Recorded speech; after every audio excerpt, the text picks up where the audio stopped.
I believe those tears were real. Stay tuned.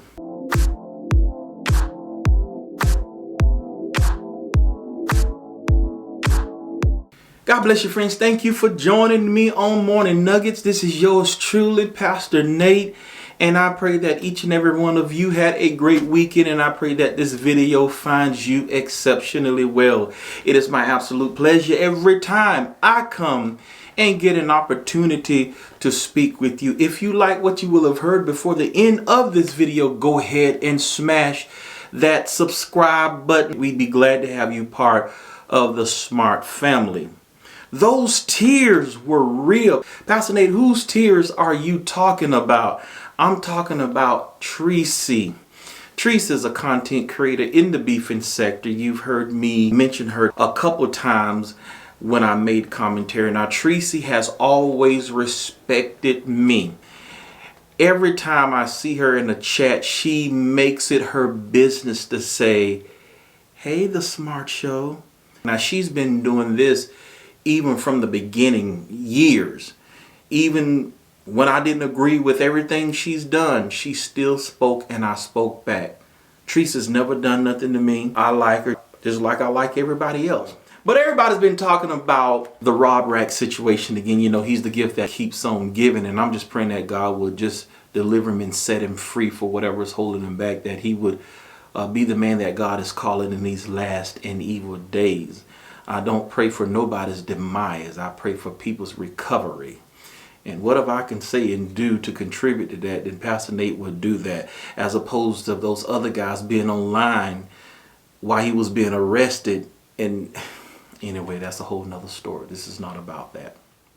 To make a long story short, Rob Rack was getting arrested a few nights ago after he just gotten out of jail. And I believe Treecey was streaming it, if I'm not mistaken. And Treecey witnessed the arrest. And she started wailing, bawling. That lady was crying, y'all. Take a listen. Oh my God. Drop down on your knees. Oh my God. Oh my God. Oh my God. Oh my God. Oh my God. You got many people speculating about this cry. I can't tell a person how they should feel. Some say, hey, she was laughing.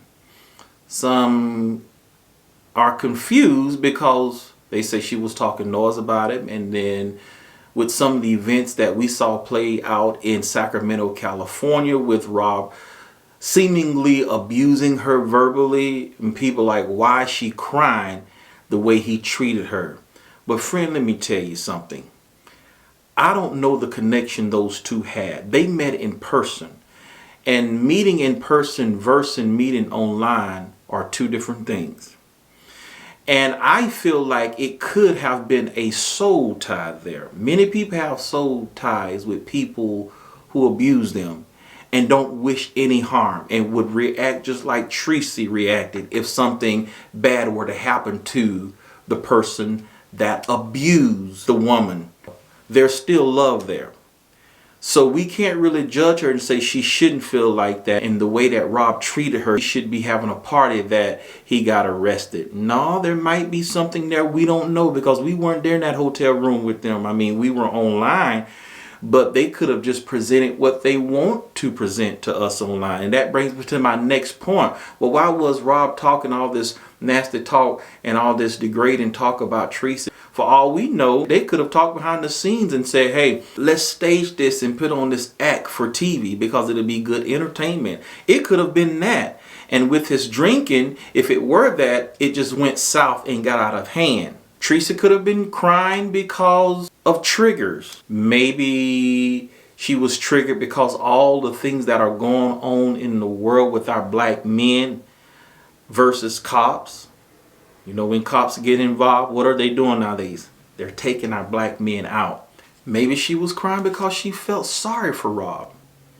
Yeah, he said some awful things about her, but maybe she felt bad. Maybe she has an understanding that we don't have. After all, again, she met him in person and she spent time with him. Maybe she feels like all that stuff he's talking about, he's not really about that. I know him, y'all don't know him. Maybe it's that.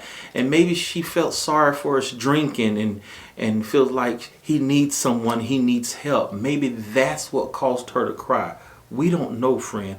All I can tell you is I felt it was real. I don't think that was a laughing matter. I don't think she was laughing at that. That lady wept. I mean, she was wailing. And I, as a pastor of the Lord's church, I hear those type of cries all the time. I'm standing beside caskets, comforting people who cry like that. So I'm familiar with that cry.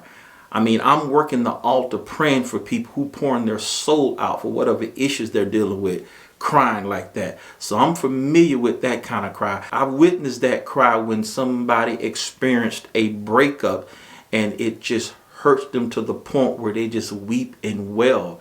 Friend, I believe that cry was from the bottom of her soul. As the church folks say, the recesses of her soul.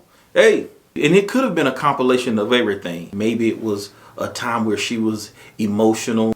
That was the straw that broke the camel's back. We don't know what it was. All I know, based on that cry, there is some level of connection still there. But I want to encourage Miss Treecey by saying, weeping endures for a night, but joy comes in the morning. She's been through a lot with that man. Thank you for joining me. Y'all leave your comments in the comment section. I know you probably won't agree with me, but you know Pastor Nate comes with different perspectives. I'm not one-sided, but I like to look at a situation from many different aspects. In the meantime, in between time, be at peace and not in pieces. Till next time.